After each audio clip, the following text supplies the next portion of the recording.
बेळगाव ग्रामीण मतदारसंघातील बडाल अंकलकी गावातील बोरवेल व तलाव कोरडा पडला असल्यामुळे पिण्याच्या पाण्याची गरज भागविण्यासाठी नागरिकांना 2 किलोमीटर पायपीट करावी लागत आहे।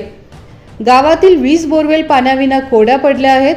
ग्रामपंचायतीने पर्यायी व्यवस्था करणे अपेक्षित होते, पण त्याकडे दुर्लक्ष केले गेले आहे। त्यामुळे मंत्री लक्ष्मी हेब्बाळकर यांनी याकडे लक्ष द्यावे अशी ग्रामस्थांनी मागणी केली आहे। लोकसंख्या जास्त असल्यामुळे उन्हाळ्यात पाणी टंचाई जाणवते। पानवटे कोरडे पडले असून जलजीवन अभियान पूर्ण होऊनही 4 महिने झाले, पण पाणी पुरवठा झालेला नाही। याकडे पीडीओ व लोकप्रतिनिधींनी लक्ष द्यावे अशी मागणी ग्रामस्थांनी केली आहे।